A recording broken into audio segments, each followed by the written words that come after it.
Poštovane gledateljice i gledatelji, dobar dan vam želim u 9. emisiji Drukčije na portalu SB+. Ovu 9. emisiju ponavljamo s našim gostima zbog toga što je ostalo niz prijepora, a na koje su nas upozorili naši gledatelji. To je jedan razlog. I drugi, što je ta emisija pogledana 34.000 puta, a ostavljeno je oko 320 komentara ispod nje. Dakle, vi ste nas natjerali da ponovimo još jedanput ono što tada uradili nismo do kraja. Dakle, ja danas pozdravljam profesora povijesti Petra Bašića, našeg suradnika. Dobar dan, Petre. Dobar. I uvaženog generala HOS-a, neki bi kazali paravojnog, uglednog Brođanina Antu Prkačina. Ante, dobrodošao. Slobodno i ti kaži paravojnog.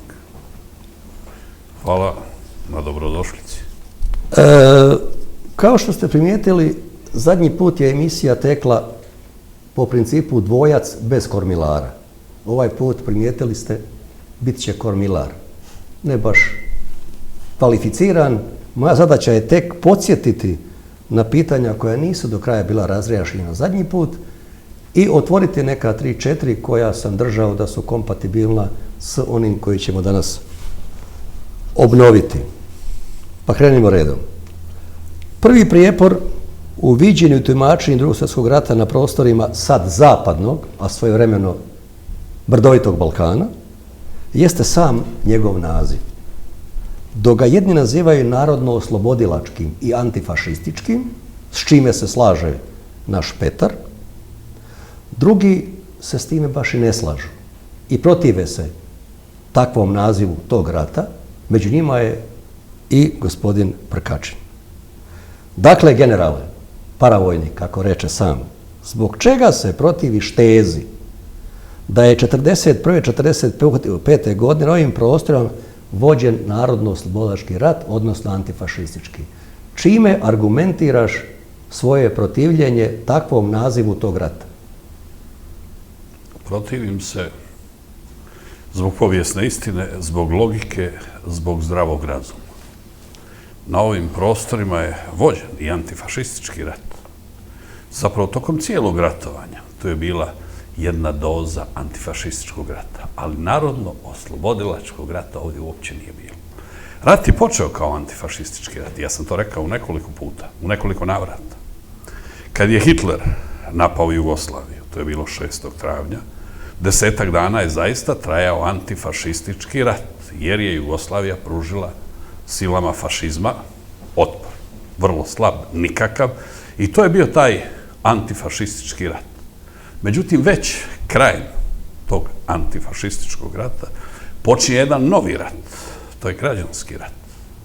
To je pobuna Srba na prostoru Hrvatske i Bosne i Hercegovine, odnosno u ono vrijeme nezavisne države Hrvatske. To je tipičan građanski rat. I treća faza, ili treći dio, jer su se faze kasnije pomiješale. Treći dio, kad se nakon 22.6. Broz uključuje u ovaj ratni cirkus, onda on daje jednu novu boju, okus i miris tome svemu. Dakle, rat ostaje i dalje malo antifašistički, ozbiljno građanski, ali sad postaje i bratoubilački rat, jer klanje Srba i Srba na relaciji četnici i partizani i klanje Hrvata i Hrvata na relaciji ustaše i partizani, to je Brozova tvorevina. I umotvorina i djelotvorina. I dakle, ta 3 rata su bili pomiješani međusobno, ali je vrlo značajno ponoviti ono što sam rekao u početku, da narodno-oslobodilačkog rata tu nije bilo. Čak ni onaj prvi koji je bio antifašistički, jer Jugoslavija nije bila pokorena od Hitlera da bi se oslobađala. A ovo kasnije u Hrvatskoj prozvat antifašističkim ratom, ono što je bilo, nikako ne stoji. Pa Hitler kakav bio da bio, on je hrvatski narod oslobodio. Mi smo živjeli pod srpskim terorom. Dakle, kad završava taj rat, koji traje 10-11 dana, 15. je on završena, 17. je obznanjena bezuvjetna kapitulacija Jugoslavije. Hrvatski i srpski nacionalisti stvaraju svoje države. Hrvatski puno lakše, jer je Hitler bio manje ljut na nas nego na Srbe. Mada je prethodno više volio Srbe, ali Srbi su mu dakle srušili pakt i izazvali njegovu vojnu intervenciju koja mu je poremetila daljnje ratne planove. Dakle, hrvatski nacionalisti i srpski nacionalisti stvaraju svoje države onako kako smo rekli u prošloj emisiji. Međutim, Srbi 1941. reagiraju žešće, krvoločnije i oštrije nego li 1991. godine. Na istim prostorima, gdje smo mi u Domovinskom ratu imali velike probleme, naši očevi su imali puno veće probleme 1941. godine. Jer ne zaboravimo da je u to vrijeme na prostoru Jugoslavije bilo 214 četničkih pododbora, što je sjajan povjesničar, ima i takvih u Hrvatskoj, dr. Dizdar, odlično opisao. 214 četničkih pododbora, oni su nekad bili legalni, nekad ilegalni. Ali su oni imali oružje, imali spremu. Na koncu jedan takav član tog četničkog odbora, izvjesni Matošević, je 19.2.35. godine isprovocirao sukob koji je imao za posljedicu prvo sibinske, onda vrbljanske žrtve. I sad, dakle, Prijepor, spomenuli ste u početku Prijepore. Pa sve dok se bezočne komunističko-partizanske laži i užasni primitivni falsifikati plasiraju, gledaju kao povijesna istina, kao čak i znanstvena istina. Prijepora će biti. Te laži i ti falsifikati, oni se brane onako kako su svojedobno crkvene dogme branjene.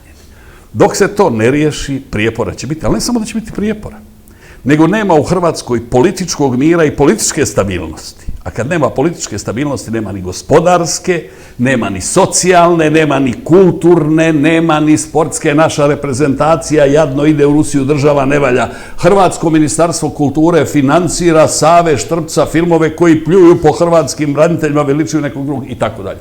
No, mislim da je čak kao što rekao smo prije emisije, ovo je najznačajnija točka prijepora i možda sam trebao pustiti Petra I. jer sam ja prošlu emisiju otvarao i na ovome ćemo ostati još malo, vjerojatno. Dobro, ako ja dobro primijetih, Petre, Ante je utvrdio dvije temeljne teze. Jedna je da Hitler nije okupirao Jugoslaviju. Ne, Hrvatsku. Hitler je okupirao Jugoslaviju, ali Hitler Hrvate je oslobodio, jer mi smo bili pod terorom velikosrpskog imperializma. Ok, razumjeli smo. Dakle, dolazak Hitlera na prostore Hrvatske je za Hrvate oslobođenje, po tvom mišljenju, od velikosrpskog hegemonizma. To je jedno. I druga teza glasi da su Hrvati stvorili jednu državu, a Srbi svoju, drugu. Dakle, Pavelić stvorio NDH, a Nedić stvorio Srbiju. Tvoje mišljenje, pretpostavljam da to nije točno, da je ovdje bila agresija i da njih dvojica nisu stvarali države, nego da su ih dobili da s njima upravljaju. Molim te da elaboriraš svoj stav u vezi s ovim temeljnim tezama koje Ante iznio. Pa prvo ću početi s ovom da je bila dobra ideja da uzmemo šahovski sat, jer vidim ja da će tu opet biti velikog nesrazmjera u vremenu. U razgovoru o tome je li to bio nacionalno, odnosno narodno-oslobodilački i antifašistički pokret ili nije, dotakli smo se i filmova koje današnji Srbi snimaju u Republici Hrvatskoj i reprezentacije nogometne i svega. Ja ću biti puno kraći. Znači, prvo teza da je antifašistički rat bio od 6. travnja do 17. travnja Jugoslavije protiv Njemačke uopće ne stoji, jer Jugoslavija je bila članica Trojnog pakta. Dakle, nakon državnog udara 27. ožujka, Jugoslavija nije istupila iz Trojnog pakta, ona je bila de facto fašistička država, odnosno suradnica tog fašističkog saveza. Znači, to definitivno ne možemo zvati antifašistički pokret. Narodno-oslobodilački je bio zato što su se prvi koji su se suprotstavili tome su bili oni koji su htjeli boriti se protiv Nijemaca, a ne nametnutih fašističkih vislinških tvorevina. Eventualno se mogu složiti da nije bio antifašistički do 22. lipnja 1941. godine, zato što su komunisti čekali da im Sovjetski savez kaže kako se trebaju ponašati, pa je ustanak dignut tek 22. lipnja kad su Njemci napali Rusiju, odnosno Sovjetski savez. Opet sam rekao prošli put, i to je činjenica u historiografiji, Antifašizam je definiran protivljenjem, a ne zajedničkim stavovima. Dakle, svi koji su protiv politike fašizma, to je politika rasne, nacionalne, vjerske i svake druge netrpeljivosti, to je politika nacionalne isključivosti, lokalnog šovinizma, osvajanja drugih država, svi oni su antifašisti. A tu imamo jednog Staljina i jednog američkog predsjednika nešto kasnije, imamo Churchilla, imamo razne zemlje izvan Europe koje nemaju nikakve veze sa našim političkim stavovima. Prema tome, antifašizam je definiran protivljenjem tom agresivnom, ubojitom režimu Njemačke i Italije u Drugom svjetskom ratu i potom ja mislim da je svaka borba protiv njih antifašistička. Je li ona narodno-oslobodilačka? Vjerujem također da je. Iako sam rekao i prošli put, NDH kad je stvorena, vjerojatno je većina Hrvata mislila super, konačno smo dobili državu, ali mi nismo dobili zbog Hitlerove volje, nego zbog toga što Hitler nije imao drugog izlaza. Dakle, Ustaše su došle iz Italije, Hitler nije ni znao ni za Hrvate, ni za ništa. On je poludio na Jugoslaviju odnosno odlučio je razbiti tek 27. ožujka, nakon što je Jugoslavija se pobunila protiv pristupanja Trojnom paktu. Mislim da je bit borbe protiv okupatora u te 4 godine bila borba protiv nacionalne isključivosti, protiv ubijanja Židova, Srba i ostalih. Ovdje se spominje kako su Srbi digli ustanak protiv NDH, to nije točno. Ustaški zločini protiv Srba su krenuli već 14., 16., 18. travnja, dakle u roku od 1 dana nakon što je nastala Hrvatska država. Pola Srba tada još nije ni znalo koja država je uopće, tad nema vijesti, nema interneta, nema dnevnika, nema ničeg drugog. A tek u srpnju u Lici, odnosno oko Srba, tu se možemo i složiti da je bilo incidenata, prvi Srbi se počinju boriti protiv nezavisne države Hrvatske i oni možda imaju neke skrivene namjere. Što se četničkog pokreta tiče, on je bio organiziran prije rata, on je bio legalni pokret kao danas nekakva stranka koji se osnivao naravno i po Hrvatskoj i uvijek je tu bilo i hrvatskih, recimo tako, domaćih izdajnika, pa ih je bilo i tada. Međutim, ja bih skrenio pozornost kad već o četnicima pričamo, na području oko Knina, četnici su vladali, klali su Hrvate, Ustašama nije palo na pamet da se bore protiv tih četnika, iako je taj kninski kraj de facto pripadao nezavisnoj državi Hrvatskoj. Što se moje uloge tiče ovdje, kao što smo se dogovorili u početku, budući sam ja inferioran u ovoj temi u odnosu na vas dvojicu, ti slobodno možeš govoriti još jedno 2-3 minute ako želiš. Zbog toga te potičem da definitivno kažemo jesu li Hrvati i Srbi sami stvorili 2 države ili su bili de facto kvislinzi Adolfa Hitlera i njegovog nacizma, da to raščistimo pa ćemo Anti da replicira. Radilo se o potpuno kvislinškim tvorevinama, dakle kako NDH, što se pokazalo na kraju i u njenome nezavisnosti pod navodnicima i u njenom plaćanju okupacije. Dakle, vi ako stvorite neku državu kao saveznicu, onda ju nećete naplatiti to što se vaše trupe nalaze u njoj. A što se Srba tiče, oni su zapravo dobili upravu. To čak nije bila ni država, dakle Nedićeva, odnosno Ljotićeva uprava u Srbiji je bila jedna okljaštrena mala Srbija u kojoj su oni dobili pravo na lokalnu samoupravu u smislu nekih policijskih poslova i slično. Međutim, oni čak nisu smjeli imati ni vojsku za razliku od NDH koja je imala ustašku vojnicu i domobranstvo, to se poslije spojilo u jednu vojsku. Ok, Ante, svidjelo mi se ovo na početku kako si ti na 3 načina pojasnio šta je se u stvari Jugoslaviji dogodilo prvih mjesec dana, pa te molim da sad repliciraš Peri, da zaokružimo tu temu. Kako ne možemo mi tu temu sam tako lako zaokružiti, jer ovdje ima niz falsifikata. Ima i niz netočnosti. Ajmo krenuti od kraja. Nije to bila Nedićeva i Ljotićeva država, čak je prvi komesar, to je bila komesarska vlada u Srbiji, to je organizirana uprava. Prvi je bio Aćimović, a 2 mjeseca nakon toga je došao Nedić, jer u okupaciji mora država nekako funkcionirati. A što se tiče prvo spomenute činjenice, da se ne radi uopće o antifašističkoj borbi, jer je Jugoslavija bila članica Trojnog pakta. Ma točno je da je 25.3. u Beču potpisan protokol o pristupanju Jugoslavije paktu. Međutim, 3 zrakoplovna generala, Ilić, Mirković i Simović, inače agenti engleske tajne službe, su pokrenuli demonstraciju u Beogradu. Nikakav Tito i nikakvi komunisti, nego 3 engleska plaćenika, 3 zrakoplovna generala izazivaju to što su izazvali. Točno je također, kad je princ Pavle abdicirao, pobjegao, izgubio se, da su oni ponudili Hitleru Evo ti sve ono što su naši prethodnici nudili. Međutim, Hitler to nije prihvatio, nego izvršio agresiju na Jugoslaviju. I molim lijepo, da li rat obilježava način vođenja rata ili rat obilježava politička pozicija nekoga u ratu? Pa rat ipak definira oružje. Pa Hitler je, dakle, Hitler i Hitlerova soldateska. Gaze preko Mađarske i Austrije ulaze u Jugoslaviju. Bugari ulaze tamo, okupira se cijela Jugoslavija, znači, mislim, iluzorno je o tome bilo što pričati. Međutim, o karakteru, o fašizmu, antifašizmu, odnosno priču, da je o vrijednosti antifašizma, te zaista u povijesti ratovanja poznate alijanse. To strahovito kompromitira ponašanje na samom početku Drugog svjetskog rata. Drugi svjetski rat zvanično počinje 1.9.1939. napadom Hitlera na Poljsku. Prethodno, ili 7 dana prije toga su Molotov i Ribbentrop, dakle ministri vanjskih poslova, potpisali sporazum o prijateljstvu i suradnji, ali sad dolazi čudo neviđeno.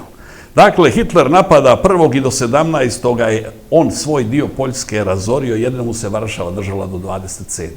U istom trenutku napada Staljin s druge strane i vrši neuporedivo veće pokolje. Najveći antifašist, odnosno čovjek ili država ili režim koji je Hitleru slomio kičmu, to je Staljin i Sovjetski savez. Po mojim ocjenama, Sovjetski savez je iznio barem 70% tereta rata. Ali gle čuda neviđena kako se taj veliki antifašist ponaša. Idemo sad na još jednog antifašista, bliže, nemaš nigdje njegovu sliku. Pa sad našeg, što nemaš Titu negdje na zidu, da dobije malo inspiracije.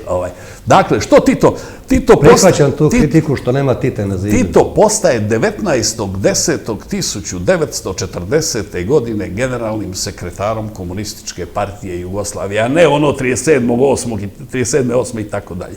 I prvi govor koji drži nakon toga, on kaže da je sreća za bratsku zajednicu 200-milijunskog naroda intervencija u Poljskoj. Znači, pokolji koje su nad Poljacima učinili Sovjeti s jedne strane i Hitler s druge strane, to Josip Broz pozdravlja, iako kaže A, ja znam točno na kojoj strani, pa ću mu pročitati. Dakle, mislim, to je ono što strahovito kompromitira tu antifašističku priču. Dalje, vrlo je značajno znati da Hitler napada Finsku, pardon, ne Hitler, nego da Staljin napada Finsku i Baltičke zemlje i da mu čak u jednom trenutku Francuska i Engleska prijete vojnom intervencijom i da nije Engleska već opterećena Hitlerovim napadima i bombardiranjem, spremna je vojno odgovoriti, a Francuzi pripremaju svoje legionare da idu u Finsku intervenirati, dakle, protiv Sovjetskog saveza. O čemu mi pričamo? A vi upravo dokazujete, dakle, moju tezu. Bez obzira na motive suprotstavljanju fašizmu i nacizmu, vi ste rekli za Staljina. Staljin je na kraju 70% pobjede nad fašizmom, zapravo. To jest Rusi, ne Staljin osobno, nego ruski narod. Dakle, bez obzira na motive, svi koji su protiv Njemaca i Italijana su antifašisti. Prema tome i Tito. Možemo pričati o svim njegovim greškama poslije Drugog svjetskog rata, možemo pričati o njegovom komunizmu kao ekstremnom ljevičarenju, ali ne možemo reći da to nije bio antifašistička borba. On se prije svega borio protiv nacizma i fašizma.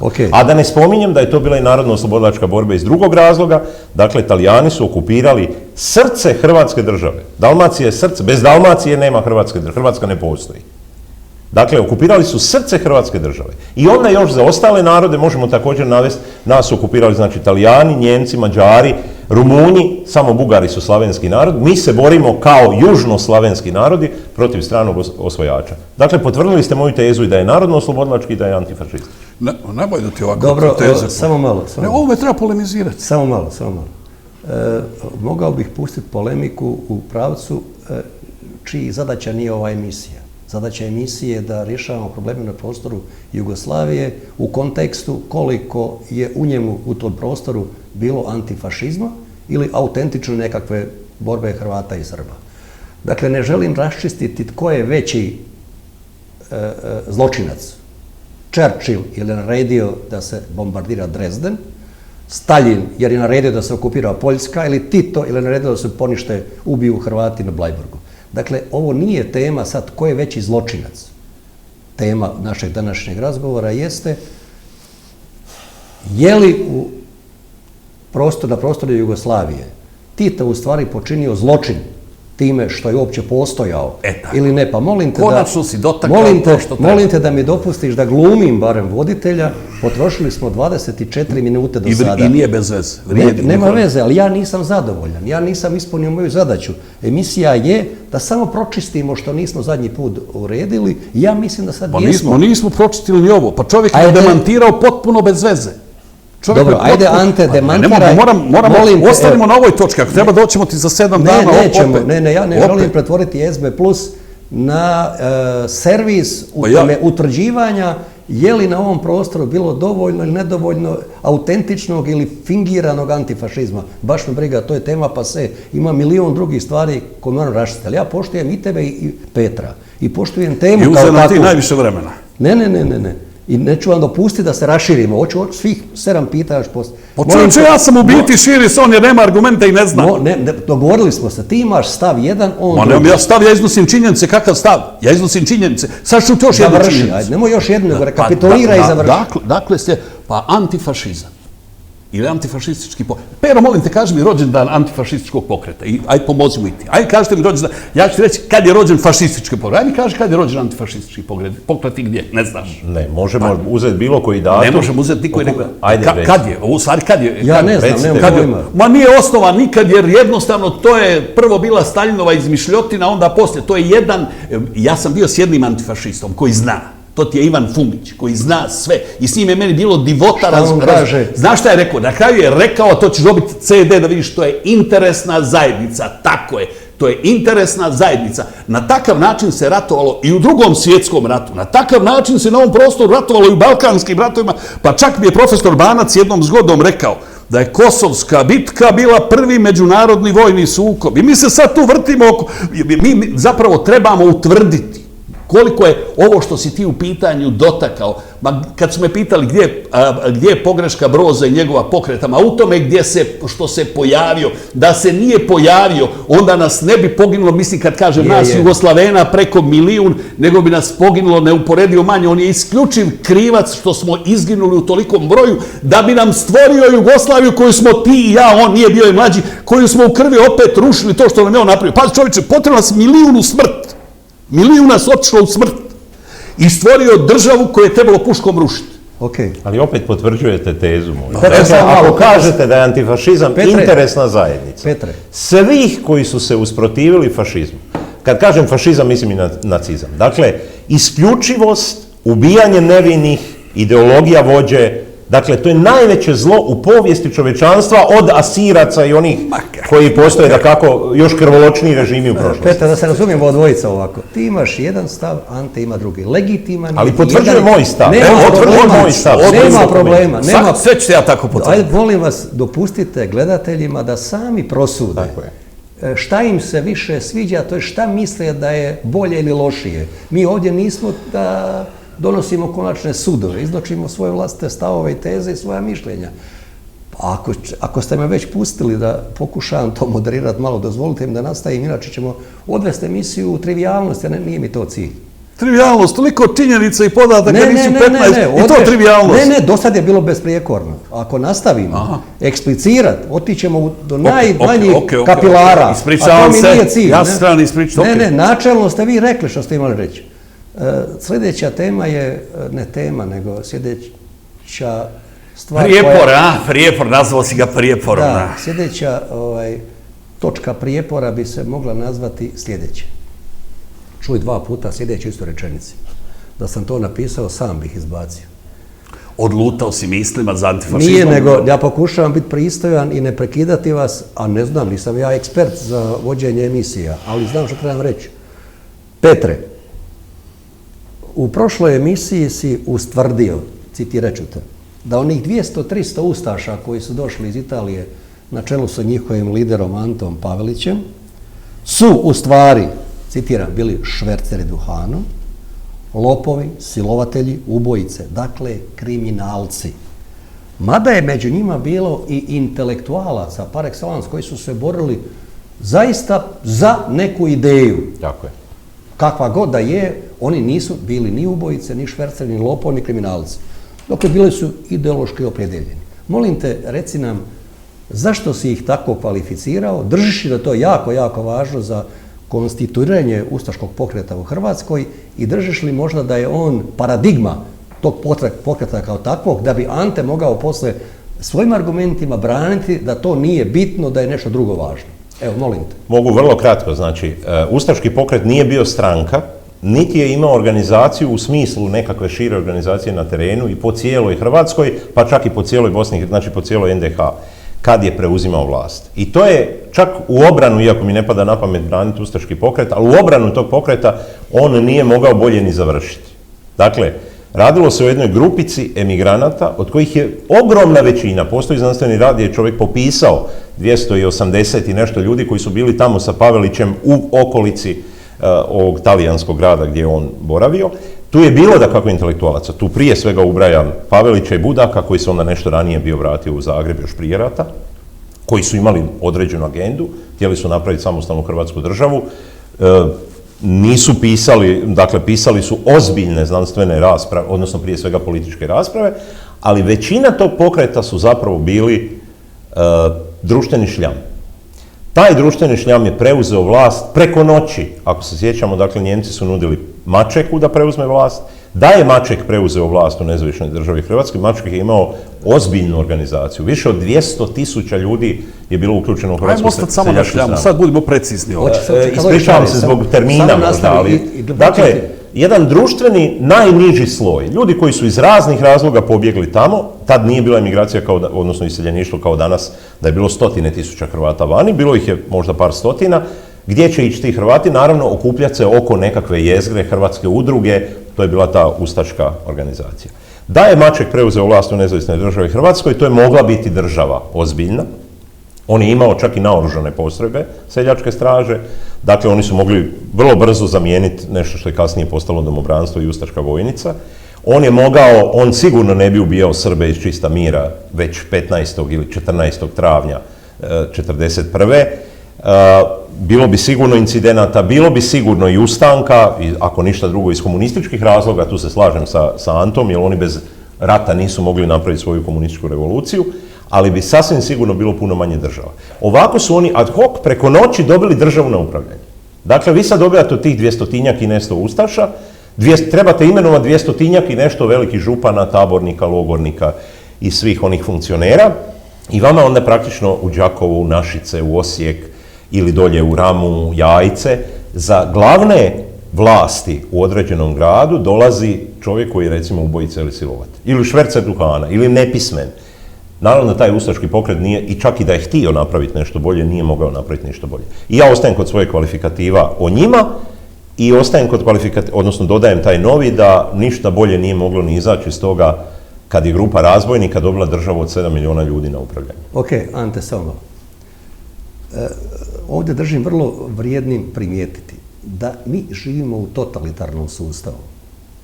Daj Bože u NDH ili Staljinovoj komunističkoj Rusiji, onda bi te Ante sad ubio ili uhitio ili udario. Budući da mi živimo u demokratskoj državi, budući Ante demokrat prije svega, ima svoje tvrde stavove, ali je džentlmen i vitez. On neće tebe ni udariti ni uhapsiti, jer si ti povrijedio ljude koje on izuzetno cijeni. Pa ja tebe molim, Ante, da ti na toj crti pokušaš argumentima pobiti ono što je rekao. Vidim, argumentom ću ga malo uvrijediti. Ja ne zamjerim čovjeku kad ne zna, ali kad je zločest i kad to ponavlja... Samo nemoj udariti, molim te. Udariti neću, ali kad je zločest i kad to ponavlja, onda mu to moram zamjeriti. On je oslikao ustaški pokret, nešto poput Arkanovih razbojnika koji su... Otprilike, izvrsno ste to rekli. Da, pazi. Dakle, najmarkantnija ličnost, nažalost, strano je otišao Jure Francetić. Završava gimnaziju u Točcu, odlazi u Zagreb studirati pravo i čovjek piše, ne misli pucat, nego piše. Režimu ne odgovara to što je napisao, zabranjuje mu školovanje, protjeruje ga i bježi. Rafo Boban, od kojih ni jedan ni drugi nisu proglašeni ratnim zločincem. Rafo Boban radi u Belgiji kao radnik i dolazi i vraća se. U Njemačkoj ustaški pokret nose 3 doktora znanosti. Doktor Branimir Jelić, najveći intelektualac među njima, doktor Lorković i Artuković, koje Hitler baca u tamnicu nakon što 30.1.1933. preuzima vlast. kad pogledaš i Didu Kvaternika i tako dalje, ovo što je Pero rekao, on kad dođe do pameti, on će u zemlju propasti od stida zbog ovog. A ti to mogu prekinuti, jer ovu smo temu mogli elaborirati u roku 30 sekundi. Da on meni priča o Mačeku i Mačekovim zaštitama, kad dođemo do Mačeka, onda ćemo o Mačeku govoriti. Samo da se nadovežem na ovu rečenicu. Dakle, ja sam rekao da je tamo bilo intelektualaca, tipa Pavelića. Pavelić je osuđen 2 puta na smrtnu kaznu u Kraljevini Jugoslaviji. Dakle, to što je on osuđenik na smrt u Kraljevini Jugoslaviji kao politički djelatnik, ne kao klasični razbojnik, ne znači da od 280 ustaša preko 200 nisu bili švedski. Čovječe, ali nisi podastro jedan nisam govorio o Francetiću, nisam govorio. Pa nisi jedan jedini. Ja vam mogu pokazati taj znanstveni rad. Pa nisam ga donio. Pa što ga nisam donio? Pa doneš ga nikada donio. A doneš ga kad je da ga objavljen. neće nikada donije. To je izmišljotina. Čovjek se izgubio se i lupeta bez veze. Mislim, ovo je skandal. Zaključujem ovu dionicu neka bude kratka. Petar stoji kod teze koju iznio, Ante kaže da je to... Ona me povrijedila, ovo ostalo nek ide kako ide. Ante kaže da je to povijesni falsifikat. Idemo dalje. Jel može dalje? Može.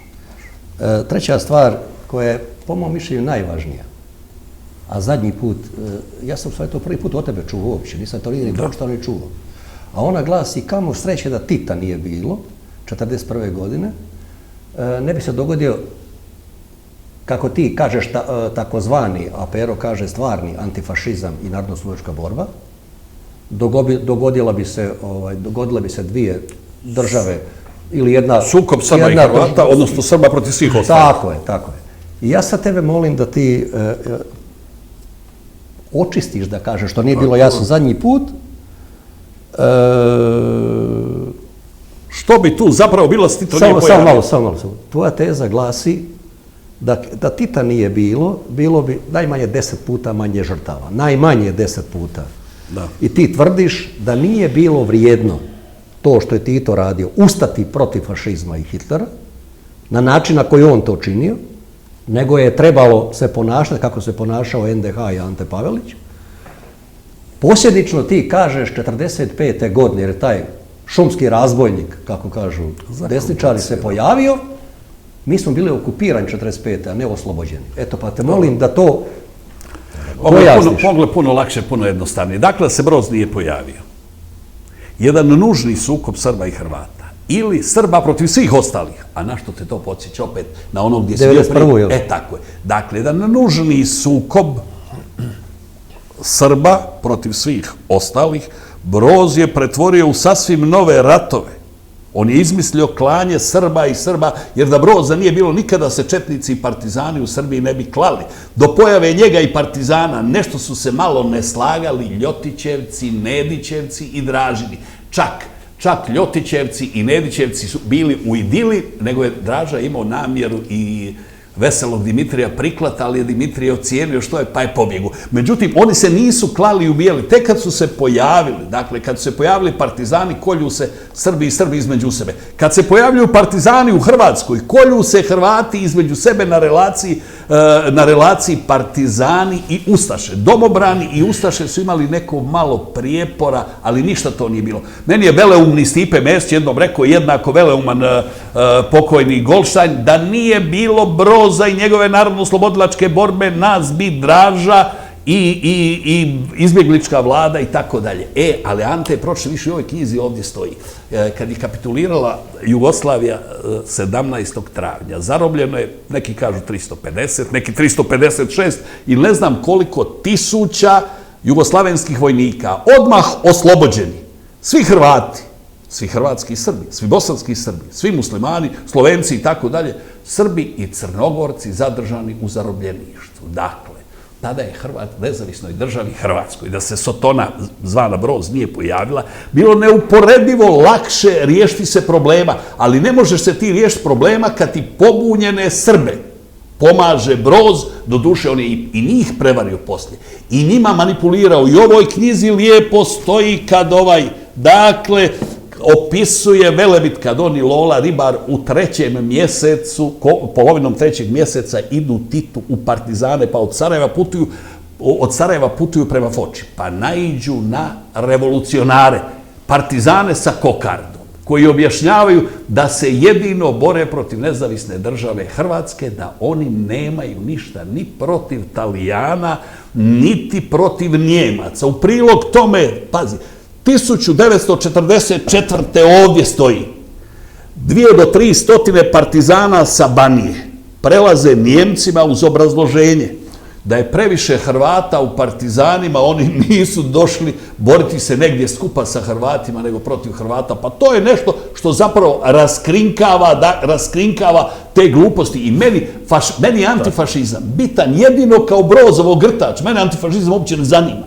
Ja njega razbijam radi tog. I na kraju, jer sam rekao u prošloj emisiji, kad je prijetila opasnost da će se, jer Broz je to bila opasnost, da će se saveznici iskrcati na Jadranu, poslao je Đilasa, Velebita i Koču Popovića u Zagreb na dogovore s Nijemcima da se uspostavi primirje i on je potpuno spreman pružiti otpor zapadnim saveznicima koji bi došli njegov atar. Čovjek se je borio za sebe, čovjek se je borio za svoju državu, čovjek je izborio to što je želio. Inače, on je najveći politički gubitnik koji se pojavio u povijesti. Njegova su, što je on lijepo živio, što su lijepe žene dolazile i što je bio skuplji nego li vladari 3 najimućnije države na svijetu. To je jedna stvar.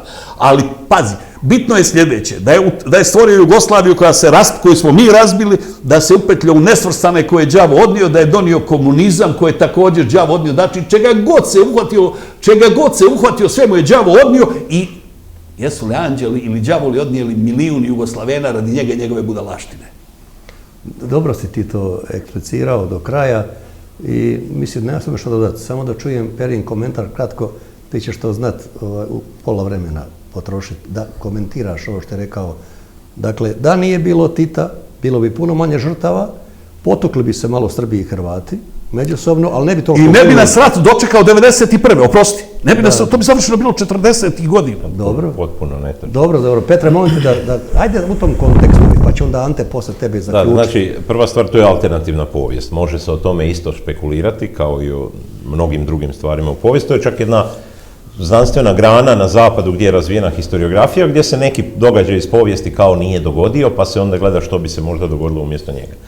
Međutim, da Tito nije digao ustanak u Jugoslaviji, ne bi to bilo, naravno da bi bilo manje žrtava, odnosno pretpostavljam da bi bilo manje žrtava, recimo u Francuskoj, koja je imala jedan simbolički pokret otpora, oni su na vrhuncu imali 30-40 tisuća nekakvih tobožnjih otporaša, koji su zapravo tu i tamo ubili nekog visokog njemačkog časnika ili pretukli nekakvog kolaboracionistu. Dakle, mi bismo imali sigurno manje žrtava. Međutim, nemojte zaboraviti da su Francusku oslobodili Amerikanci i Englezi, a nas bi oslobodili Rusi.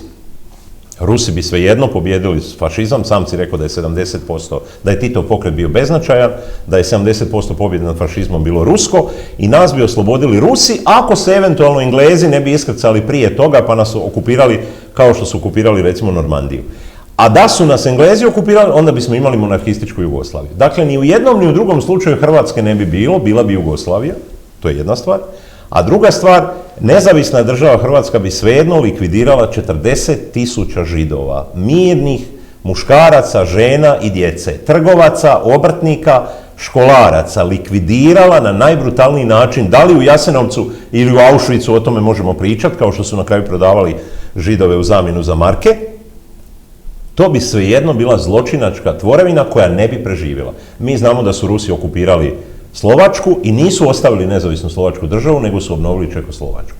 Dakle, isto tako bi Rusi okupirali nezavisnu državu Hrvatsku i mi bismo imali jedan staljinistički režim sljedećih 40 godina, pa bismo onda imali vjerojatno domovinski rat nakon toga. Hvala Petre, da Ante samo sad završi ovu temu. Ovo je puno više ono što ja govorim. Ono nije spekulacija. Ovo je potpuna spekulacija. Pazi, da bi nas Rusi okupirali, 1% je i ta varijanta, ali samo 1%. Ne, 99%. Nemoj, molim te, sta neka Ante. On, pošto ne zna činjenice, on samo ti, ne molim te, molim. Tu je on u horoskopima i ove, tu je vrlo jak. Tu nema šta. Molim te, Ante, samo... Dakle, pazi, formira se Hrvatska država, nekakva srpska država, spomenuo je prošli put Mađarsku, ja Bugarsku i tako dalje. Međutim, gledajmo sve države okolo nas. Mađari se priključuju, Mađari su uz Hitlera, ali 44. okreću ruke od Hitlera, to isto čine Rumunji, to isto čine Bugari. Ne idu u rat odmah 41. da izginu, ko što su Jugoslaveni izginuli. Čak kad se tempo prepucava sa Cojlom Dragojčevom, a ovo nije horoskop, pročitaj knjigu Borba za Balkan, kad mu ona kaže, ti vodi računa o sljedećem, da se makedonski narod nije osjećao od Bugara i Njemaca okupiran, nego oslobođen. I dalje, njemu lijepo kad nagovara Bugare, pa nakon bitke kod Moskve, pa nakon bitke kod Stalingrada krenete u rat, a Bugari njemu mudro odgovaraju, nisu dozreli uvjeti. Dozreli uvjeti tek kad je ruska vojska... Ili što bi rekao Dražan, nije vrijeme. Da, to je govorio, pazi, pa jel ti treba sljedeće? Maček je rekao mir, Draže je rekao mir, Dragiša Vasić njegov rekao mir, Nedić rekao mir, Broz šutio 22.6. kaže rušite, palite. To je njegov uzvik. Zato što i Mačeku i Nediću i svima odgovaralo... Petre, molim te, neka završi Ante. Treba se ga Maček je pametno rekao, kad se veliki tuku, mali pod stol, pa Mačeku je odgovarao mir da ne ginu ljudi, jer je čovjek shvatio. I svaki normalan čovjek je shvatio, pa i Brozu je bilo jasno ko dobiva, ko gubi rat. Ali ako Broz ne izazove ovakvo krvoproliće, ovakav cirkus, to je njemu bio čip, to je pokeraški ulog u igri dolaska na vlast. Jasno je svima bilo, jasno Mačeku, jasno Draži, svima jasno kako će rat završiti. Šta se ludom, inače obrazovanom, inteligentnom Paveliću u glavi motalo, ja bi o tome volio, ali dovestiš mi Igora Vukića, molim te, lijepo, dovesti čovjek koji više od mene zna, da uživam, pa ja uživam kad dođu znalci. Tog mi dovedi u emisiju. Dakle, svaki normalan čovjek je znao kako rat završava, ma znao i Broz, ali Broz je, šta ga briga što gine milijun ljudi kad on dolazi na vlast, šta njega briga što u Srbiji 30.000 srbijanske mladeži, djece gine na Sremskom frontu. Rat završava sa monarhističkom Jugoslavijom. Ma kakva monarhistička? Dobro, imamo dvije... Mislim, sigurno NDH. Tu si jak, u horoskopu si jači. Ja ne vjerujem uopće u horoskope. Samo malo, zato sam tu da ovih 15 puta spasi koliko je moguće. Razumjeli smo se. Petar tvrdi da nije bilo Tita, ne bi bilo antifašizma. A bilo bi zločina. Dobro, bilo bi zločina, to mi je pod B, nego pod A bi je. Ne bi bilo Jugoslavije, kako je 45. nezavisne, samostalne i tako dalje, bila bi okupirana ili od Engleske, pa bi bila kraljevina, ili od Rusa, pa bi bila bolševička. A Ante tvrdi da je to glupost, da bi ostala... Od 395. kako je Teodozije napravio podjelu po Drini, pa znali su to ljudi tamo. Dobro. Kao što je, Jerko, jedna vrlo važna stvar, kao što je američki predsjednik Roosevelt, ali ovo je briljantna stvar, sad mi padne na pamet. Šef američke tajne službe za Sredozemlje, Ruben Markham, znaš šta je šef tajne službe? Kaže ovako, Hrvati se ne bore ni za kakav fašizam i ni za kakav nacizam, nego se bore za svoju državu. Pa šef tajne službe, ako itko zna, on zna. I iz tog razloga, Roosevelt, na koncu uzeti knjigu, pa počmi čitati knjige u knjizi Tajna historija na 711. strani. Roosevelt Hopkins, da vidi što Roosevelt govori o Srbima i Hrvatima. Ja se prebacio, odakle će Roosevelt toliko znati o Srbima i Hrvatima? Znao zbog šefa tajne službe koji mu je ispričao priču i Roosevelt kaže, ko lud tjera ta dva potpuno različita naroda da skupa žive, oni se razlikuju, njih treba razdvojiti i mi bismo bili razdvojeni. Zaključak je tvoj, samo malo Petre, tvoj smo zaključak rekli. Antin je zaključak da kojim slučajem nije bilo Tita, po konstelaciji snaga u svijetu on drži da bi po Drini pukla Jugoslavija, s jedne strane bila bi NDH pa ne kao Pereca, nego sa Bosnom i Hercegovinom, a preko Drine bi bila Srbija, ne bismo imali 91. i novi rat. Dakle, to su dvije teze, dva stava, dva mišljenja, nemojte se više svađati, molim vas oko toga. Nemamo šta elaborirati, ti imaš svoj stav, on ima svoj stav, mogli bi do 7 dana, ali nije emisija, odnosno nije mi to cilj. Kad je već tako, znači to smo završili, kad je već tako, onda ja prelazim na sljedeće pitanje. Preskočio sam Ante 3-4, konstatirali smo i da je Hrvatska nije oslobođena 45 nego okupirana. I tako sve smo, nema potrebe da to elaboriramo dalje. Pa to smo, to potvrdila 91. Ali ne trebaš opet da ponavljam 91. Pa 91. je potvrdila jesmo li mi tada oslobođeni ili okupirani. Da. Pardon, 91. je potvrdila jesmo li 45. godine okupirani ili oslobađeni. Ok, zaključili smo nekakva dva stava, dijametralno suprotna, ona su legitimna, idemo dalje. Na toj crti, na crti ta dva stava, ja sad postavim jedno pitanje koje će pomoći možda malo da se razjasni. Da napravimo samo iskorak jedan u tom pravcu. Budući nije razjašnjeno ovo što ste vi sad vas dvoje stavili kao tezu do kraja, tad imali smo nekakav teret povijesni, pa 90. godine, kad se svijet prelamao, pao zid, Gorbačov, perestrojka, etc., pa na tom valu i na prostoru Jugoslavije ponovili se apetiti ovih velikosrpskog hegemonizma, htjeli su tim tektonskim poremećajima malo jamiti više nego što im pripada i tako.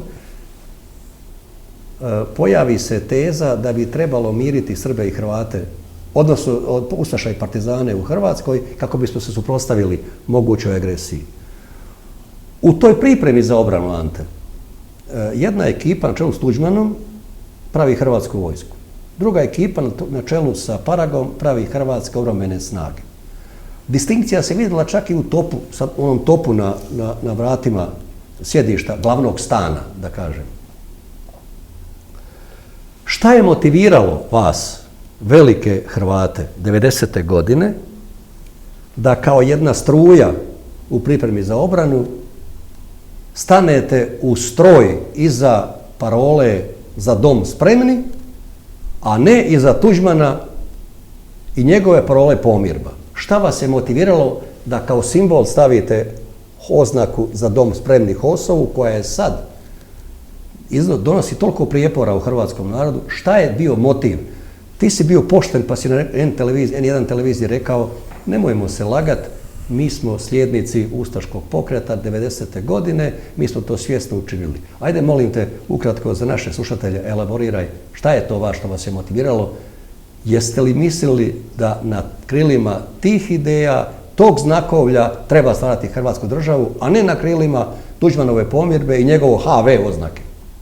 Ma imam ja taj odgovor leteći, nego sad te malo gledam i razmišljam, što ti to misliš o meni? Jel ti mene držiš juncem, da ću se ja zaobadat ko june u rivinu, ili me možda držiš mudrim čovjekom, pa ćeš mi dati priliku da ja to... Koliko god hoćeš vremena, elaboriraj. Evo ovako. To mi je jako važno pitanje. Ja HOS nisam osnivao, ja sam pripremao svoje postrojbe ovdje, u Brodu. Ali molim te, govori u ime HOS-a. Dakle, da sam ja sjedio tamo, sve skupa bi drugčije izgledalo. Ja bi sve isto mislio što sad mislim.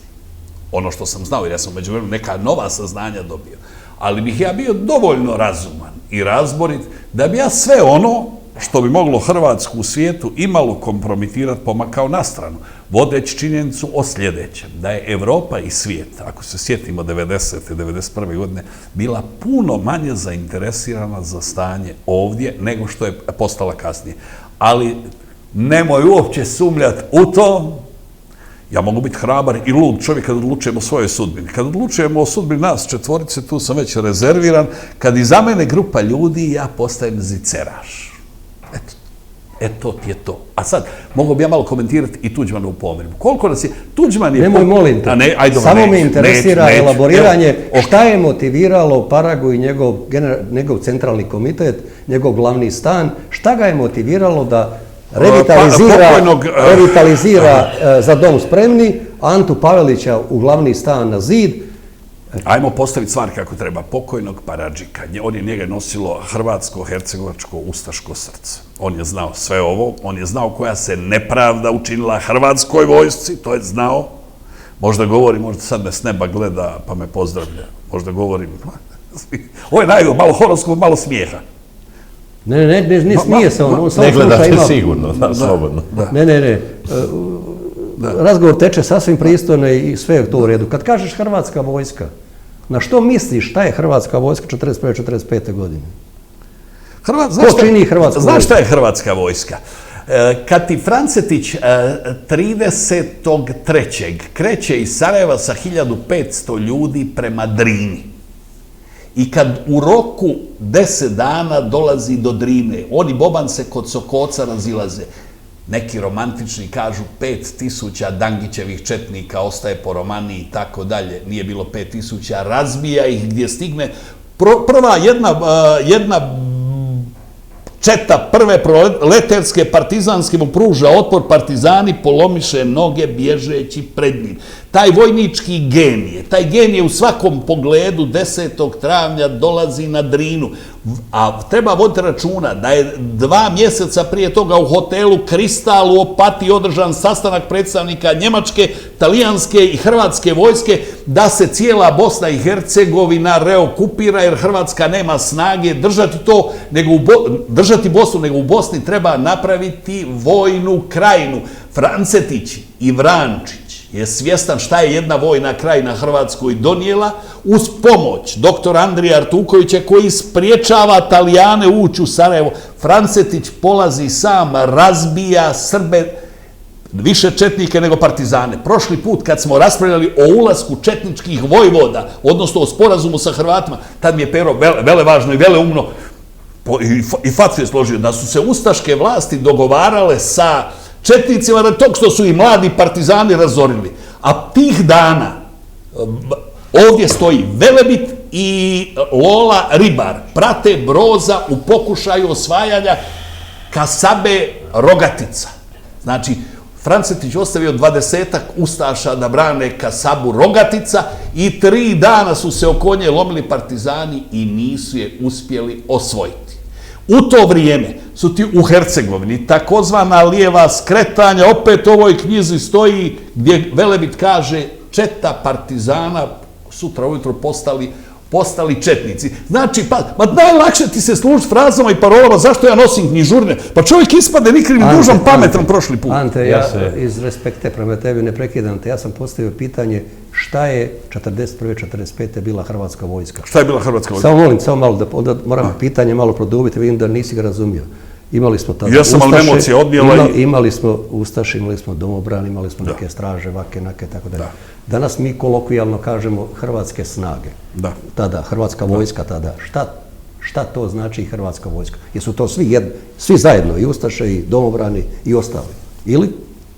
Ne znam kad danas, pa da, evo križ u groblju stoji Hrvatska vojska. Na kog se misli s tim križom? Kom je on podignut? Šta je Hrvatska vojska 41-45? Jesu to i domobrani, i Ustaše, i ostali? Sve zajedno. To te pita. Samo sam to htio znati, ništa drugo. Petre, ja znam ti sad krgućeš zubima zbog toga što je Ante uzeo puno vremena. 12 minuta. Da, nema, čovjek će pričati 2 minute, on nema šta pričati. Ja mu dao vremena, nema šta pričati. Evo samo jedna činjenica. Ante inače voli u jednoj rečenici sam sebe demantira. Prvo je rekao, partizani postoje samo da se bore protiv NDH. Prije 10 minuta. A onda je rekao... Ne partizani, nego Srbi u Hrvatskoj. Eto ti koliko. A onda je rekao, u tim partizanima ima toliko Hrvata da Srbi izlaze iz partizana jer mi previše Hrvata u partizanima. Sad je rekao za Francetića da je maestralno vojno napravio pohod po Romaniji, tamo prema Drini i ostalo, i tu se slažem. On je bio vojni stručnjak. Ali zaboravio reći da je osim 5000 razbijenih četnika tamo ostalo i oko 15 do 16 tisuća ubijenih civila. Nijedan jedini iznos i laži. Evo vidiš. Mislim, postoje dokumenti ustaških snaga gdje oni kažu da su razbili toliko i toliko četnika. Laže čovjek. Toliko i toliko četnika. Lagat, Ante, ja ne lažem. Mislim, dakle, to su dokumenti ustaških. Neprijatno mu je laže, jer ne zna ništa. A čekaj, ne zna jedan datum, ne zna jednu činjenicu. Ante, samo polako. On je ravnopravni sudionik u rastu. Da mi nađi čovjeka, dovedim Ivana Fumića koji zna, ovaj ne zna ništa. Ante, dobro, ali ti gore po njega i po njegove teze. Čim nešto ne zna argumentirati. Ali pazi, on pametuje. On pametuje. To će ljudi... Pazi šta sam ja rekao. Kaže, pa mislim, u stvari tako je. Nek ljudi pogledaju. Jel me razumiješ? Ti si iznio svoje stavove u 10 minuta. Ma ja rekao da su Srbi, on kaže, Ante sam sebe demantira. Veli da su partizani se borili protiv Hrvatske države. Nije Ante rekao partizani, nego Srbi su se borili protiv Hrvatske države. Pa im se priključio Broz, pa onda... A Hrvati partizani su se borili protiv... A Hrvati partizani... pola. Sad bi to bila tema za novu emisiju. Što je Hrvate nagnalo u partizane, kako Talijani, fašizam talijanski i tako dalje. Ali nije mi to tema, nemojte se ljutiti, nije mi to tema. Zaključujem, ostale još 2 minute. Počnemo ljutiti. Nemojte se ljutiti, vi ste potpuno dijametralni stavovi. To je baš lijepo. Zato su i prave emisije. Ne bi bile interesantne kad bi bile isti. Ma čak što je mene, ali nije smio za onih 300 ustaša, nije smio reći to što je rekao čovječ. Mislim, činjenica je, dakle, znanstveno utvrđen popis ustaša u Italiji. Na tom popisu je 2/3 najobičnijih kriminalaca. Nemojte dalje. Druga stvar, ako smijem sam reći za ovu zadnju rečenicu. Dakle, on prešućuje ono što mu ne odgovara. Ja se slažem da je Francetić bio vojni genij i on je bio jako mlad. Koliko ima? 26, 27 godina kad je pogledao. 29, 30. Dakle, on je bio vojni genij, on je sigurno vodio tu vojsku dobro, ali zaboravlja reći da je on očistio i civile sa toga područja. Svaka čast što je razbio četnike, pa čak i partizane, ako se već borio protiv partizana, jer mislio da se oni bore protiv NDH. Ulazio u srpske kuće, nije dao pipnuti jednog jedinog civila. Bio vitez Mladen Oljača, partizanski major sa Kozare. U romanu Kozara hvalospjev govori Juri Francetić. A ovaj uhvatio nekakve knjižice. To je ta mitomanska priča koja se nažalost ponavlja i u zadnjem ratu, a ne bi trebala, jer u zadnjem ratu nije bilo zločina. Mirko Norac je hrvatski heroj. Ne, Mirko Norac je spasio Gospić od pada. Ali Mirko Norac je pokupio 15-ak civila iz Gospića, babu koja je bila učiteljica klavira. I likvidirao je osobno, to je sud, hrvatski sud, presudio da je on napravio. Da je on pucao. Pa to nije uopće tema emisije. Dakle, to je tema emisije. Francetić je možda vojni genij, ali ti zaboravljaš reći da je on tamo počistio i 10. Pa ja ne zaboravljam, nego kažem poznat po viteškom držanju. Poznat, to mi pričao Srećko Rover koji... A da ne spominjemo Židove. 42.000 obični sirotinje gradske koja je likvidirana kao stoka u logorima od tvoje hrvatske države. Ja bi bio protivnik NDH. Opet lupetaš bez veze, jer si neznalica i preostaje ti ništa drugo nego fraze. Ubili su Hrvatine. Dakle, Židovi su bili najveće Hrvatine prije. Dakle, Žerjavić kaže da je bilo 26.000 Židova. 42.000 u NDH, po popisu stanovništva. Ti si dodao i Albanaca je bilo ovoliko. U NDH. Da. U Bosni i Hrvatskoj. Dečki, ajde, završavamo, gotovo. Žerjavić kaže u nezavisnom. Ja mogu postaviti zadnje pitanje, molim vas, da budemo učinkoviti. O čovjek koji što mi govori datume i činjenice, on nabraja ubijali, klali, ubijali, jer čovjek ne zna i dovedi čovjeka koji zna. Dovedi mi jednog Židova iz NDH. Dovedi mi Židove iz NDH. Dovedi Hrvata i Srba, pomrli ljudi, čovječe Bože. Imaš čovjeka u Brodu Špiranovića koji je bio u Jasenovcu i koji je tamo naučio zanat.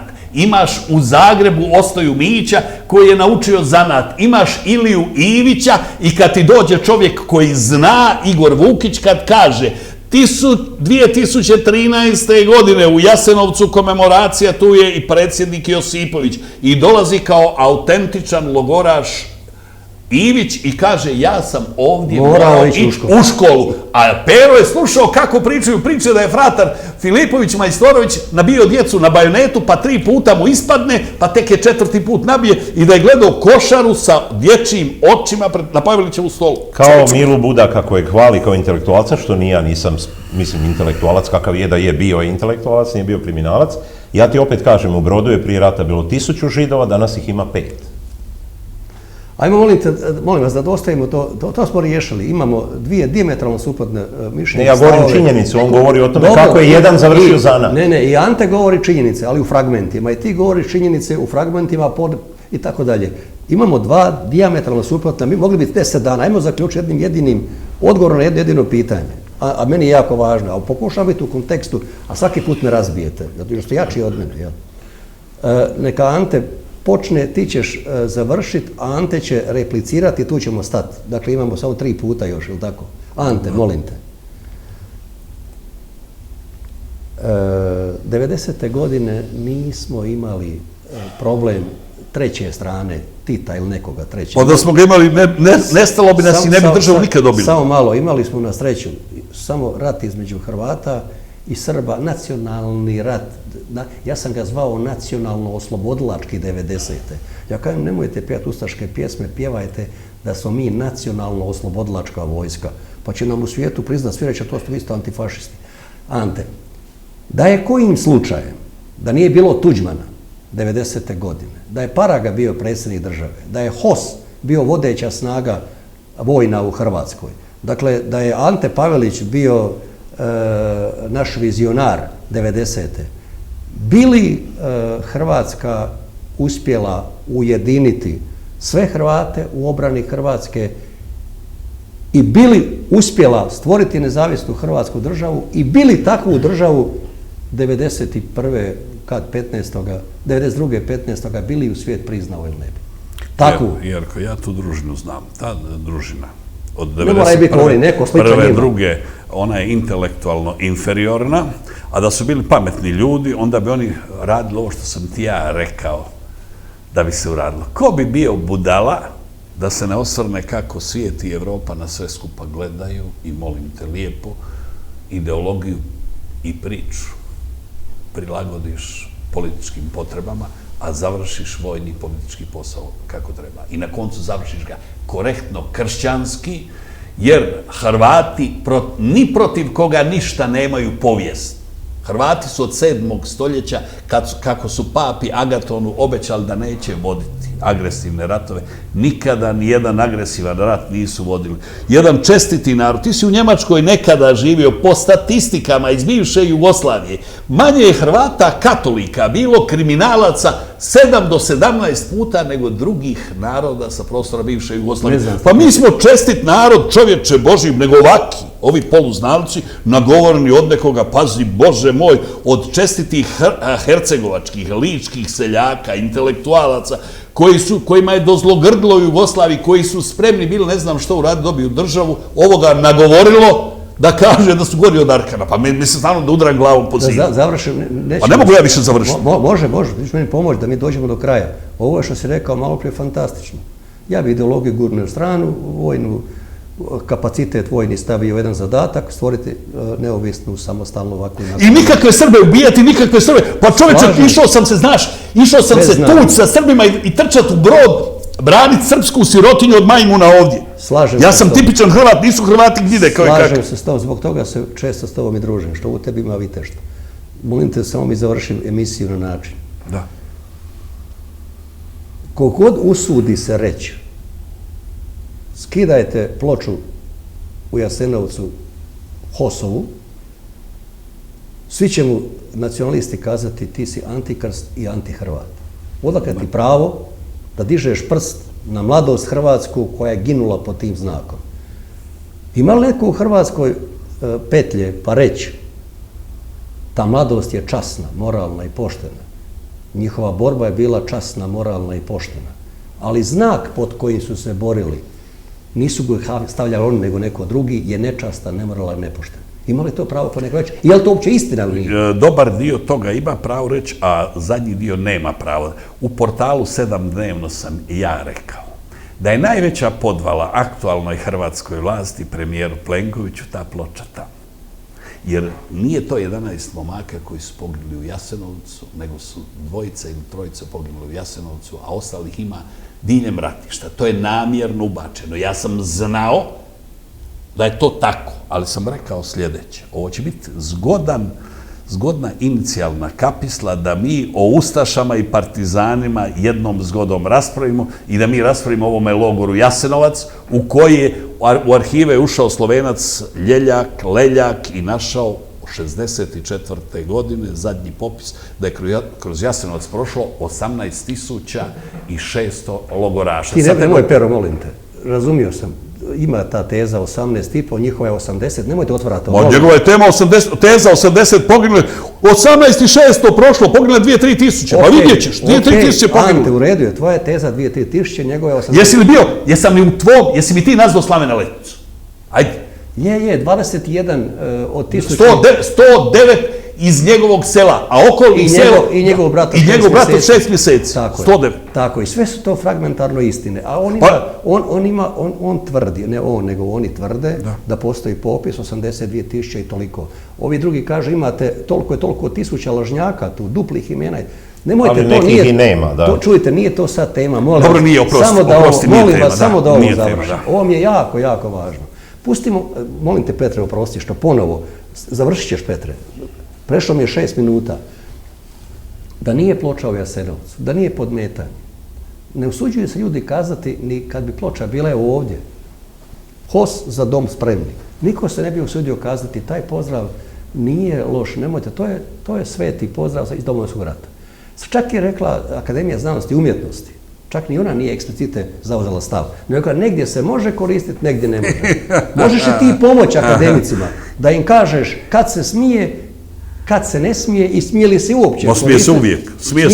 Smije se uvijek, samo to treba objasniti. Gdje ćeš ti spominjati za dom spremni dok se ne otvori javna rasprava, ali ne može tamo akademik Kusić i slični njemu o tome raspravljati.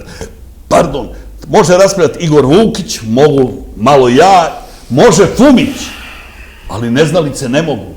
Kad se to raspravi, onda će se vidjeti zlo i dobro ustaškog pokreta, onda će se vidjeti lice i naličje Hrvatske države i ustaške vlasti, koja je nedostataka imala, ali ništa gora nije bila nego druge vlasti u sličnim prilikama i ne možemo mi dakle dozvoliti da nama, kao što rekoh na početku emisije, da nama partizansko-komunističke laži i falsifikati pretvore se i u povijesnu i u znanstvenu istinu. A to je lako razbiti, to su ljudi razbili lakoćom. Zaključujem iz tvog izlaganja da parafraziram Kineze, NDH imala svoj nedostatak, ali u većini slučajeva, u većini je bila pozitivna, dobra, ispravna i tako dalje. Petre, molim te, završne misli u vezi s tim.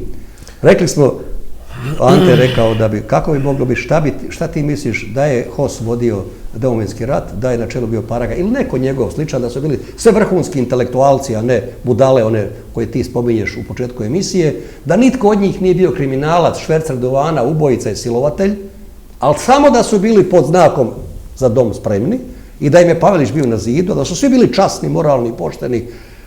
Da li bi Hrvatska, ili bili, ne da li bi bili Hrvatska 1992. bila priznata od svijeta ili ne bi pod tim znakom? Inače, nisam neki ljubitelj Franje Tuđmana, međutim, ta ideja njegova pomirbe i oslanjanju na antifašizam, na prošlost Hrvatske, koja je kontra NDH, je bila najpametnija ideja koju smo mi u tom povijesnom trenutku 90. 91. mogli uzeti.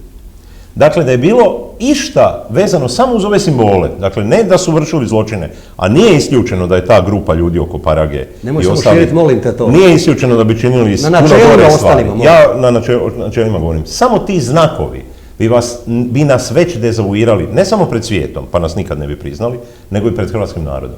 Na referendumu je 94% ljudi glasalo za samostalnost Hrvatske.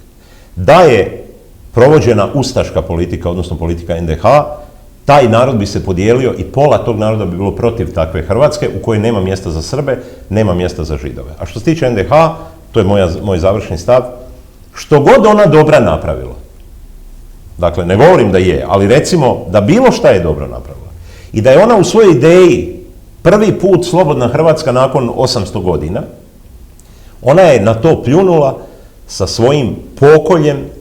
I namjerno neću spomenuti Srbe, iako je Srba strašno puno ubijeno prije bilo kakvog ustanka, više od 10.000 do lipnja 1941.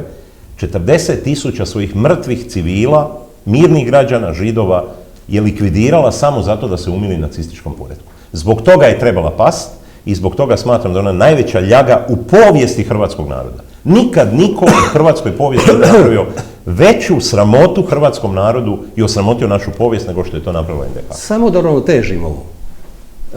I to nikakvi Titovi zločini poslije ne mogu oprati, isprati, to je sve poslije, možemo o njemu pričati posebno, ali NDH je u biti bila zločinačka tvorevina. Ante, NDH je bila zločinačka tvorevina, molim te zaključi da po tvom mišljenju ona nije bila. Ma ne smeta njemu pamet, može on lupeta samo malo, molim te, kaži mi, molim te, citiraj Tuđmana i kaži da je bila, pored toga što je bila fašistička tvorevina i vjekovna težnja hrvatskog naroda i zbog toga da je bilo opravdano za nju se boriti. Ili u tom smislu da budeš njemu pandan, da mu završiš. Čovječe Boži, on je 10 puta blaži nego Tito. Evo ovdje stoji da je 47. objavljeno u engleskoj, američkoj i ruskoj štampi. Da mi nismo podigli narodno-oslobodilačku borbu, ne bi bilo naroda jer je zločinački ustaški režim u prva 3 mjeseca ubio 400.000 Srba. To Broz reče. To je propaganda. To Broz reče i ostade živ. I to napisa Srbin Pero Simić. Ja sam tebi na ovo pitanje odgovorio ranije. Uvjerenja sam, bilo tko da je bio, da je HOS i HSP da je istinski krenula voditi hrvatski narod, da bi pamet proradila, da bi gen proradio, da se odmakne ono o čemu sam malo prije govorio, ali nemoj da se ponavljam, i da bi došli do cilja normalno, kao što bi naši 41. došli do cilja, jer je to sasvim drugčija država, jer su to sasvim drugčiji ljudi, ovo je sramota što čovjek priča. 44. je Pavelić to mogao napraviti, pa nije. Ovo je sramota što čovjek priča. Onih 300 do 400 ljudi. Mislim, dakle, ta je država bila sa nedostacima, ali ni iz daleka. Razbili smo 27.7. u Srbu dan ustanka, razbit ćemo famu o Jasenovcu, znaće se, doživjet ćemo to vrlo brzo, stid će ga biti zbog ovo što je govorio. Što nije ozbiljno ušao u materijale, a ne ovako autoritativno gluposti pričati. Možemo zaključiti, ti zaključuješ, dakle, svako onaj ko bude napadao tako načelno, en gros, NDH, stidit će se kada ova desna provenencija to znanstveno dokaže. Ja se nadam da će se Ante već sad stiditi nakon ovoga što je rekao u zadnjoj rečenici, jer čak i da je u Jasenovcu ubijeno samo 2000 ljudi, što je totalno notorna glupost, ubijeno ih je, dokazano je preko 80.000, ali da je 2000, on kaže da je to opravdano. Takva država nije rekao da je opravdano. Evo vidiš NDH.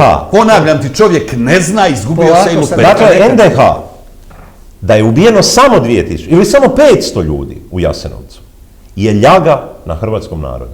I nikad nije moja država, ja bi se borio protiv nje i borio bi se protiv ove Paragine 91. da je bila takva. Vidi, Ante, možemo... Jerko, ali pazi, jedan čovjek, uzet mu život, to je zločin, 2000, veliki zločin.